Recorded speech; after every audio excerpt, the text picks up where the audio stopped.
Hey, good morning, everybody. Bryce Fifth Family Garden. Well, or at least hello. For me, it's good morning. It's 6:30, almost 7 o'clock. Best time for me to get out and do a little bit of pest control. That's right.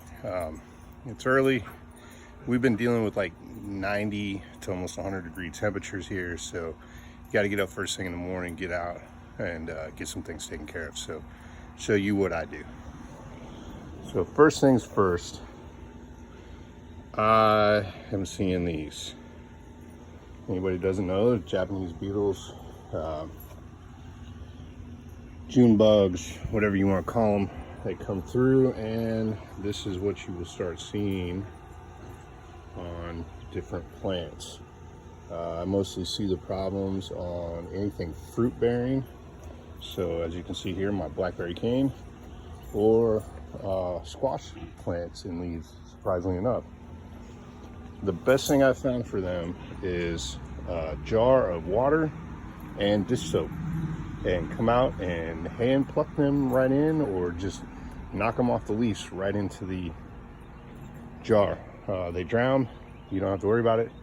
Leave it there. Over time, the smell from the dead ones will start eclipsing over what it is you're trying to protect, and you end up seeing a lot less. I do not recommend the Japanese beetle traps, because what that is, you're putting a pheromone out that attracts more. And what's the one thing you don't want to do? You don't want to attract more.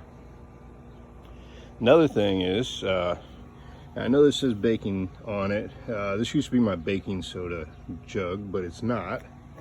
What I now have in this 2-gallon is I have 2 tablespoons of neem oil, cold pressed neem oil, organic. The reason why I have 2 tablespoons is I do 1 per gallon. And then I also have 2 teaspoons of peppermint oil and 2 teaspoons of rosemary oil. That's 2 tablespoons of the neem oil, and then 2 teaspoons of the peppermint and the rosemary oil. So it'd be 1 teaspoon per gallon of the rosemary and peppermint oil, and 1 tablespoon per gallon of the cold pressed neem oil. Make sure it's the organic cold pressed neem oil, 100%. You know, make sure that's the biggest thing. What I do with that is I spray that on the leaves of everything to try to help get rid of some of the other bugs that we see. That way it's organic. All it is just, you know, neem oil, or it's oil from plants. And show you kind of what I do here. I did a test with this, so I do know that I'm good. I always recommend, just like everybody else, do a test. Make sure that you're not going to see like burn off or anything else. But just kind of show you what I do is a little spray.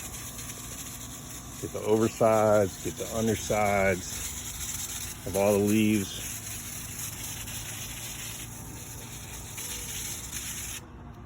Go around to the other side of the plant.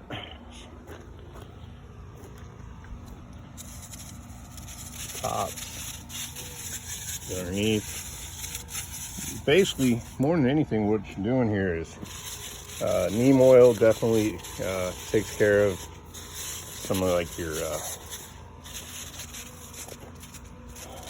some of the pests that, you know, dealing with. They're eating up the bugs, the cabbage loopers, the white moths, all that kind of stuff. They don't like it, it irritates them. And then with the peppermint oil and the rosemary oil, really all I'm using that for is it masks the smell of the plants. And this is really a huge thing for the squash plants, because as you'll see here in a second, I'll kind of take you in here and show you this here. I prune my squash plants back. What that does is that helps, number one, it opens up the flowers for the pollinators to be able to see, which I'm sure you'll probably hear in a bee. Yep, there they are. Good old friends. But it opens up the flowers for them to be able to see, and that way they can get in there and they can do what they need to do. the neem oil and the peppermint oil and everything else doesn't hurt the bees, so it doesn't hurt the, trying to see if I can find any. Ooh, look at that bee, he's down in there. Hopefully he's not stuck. Nope. Doesn't hurt the ladybugs or the praying mantises that I've released into here either. So that's what I'm doing. So I'm gonna get out here, I'm gonna finish spraying everything down. Just a little bit of advice, kind of help, you know, get some of these pests out of here and everything.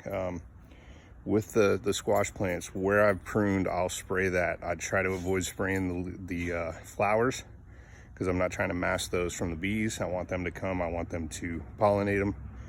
And then everything else I just kind of take care of and try to avoid spraying when I see a bee. All right, that's it for today. Hope this helps you guys out. I got my first really good harvest in yesterday, some peppers, some squash, some turnips and everything else. So it's kind of where I'm at. One other quick update I wanted to show you guys. This is where I did that, just spread everything, no care for spacing or anything else. I got some really big turnips out of there, a few radishes and whatnot, but that was about it. Have some beets still going, but I went ahead and I just pulled everything up. I need to get some kidney beans in here and some other things, some more turnips, some more radishes, beets. Still not sure 100% of everything I'm gonna put in here, but I'm gonna go ahead and fill this in some more. And what I did is I took the leaves of all the root crops and I put it underneath here, and then I bought a compost manure mix, just something basic, just to kind of add some more soil. Here it is. But it put some more soil on the top of what I had in here already, which was the mushroom compost. So hopefully that'll kind of help out, and we'll keep you advised of what I put in here and how it goes. All right, thanks. And once again, just want to let you all know, even you can grow a garden in the burbs. We'll see you soon.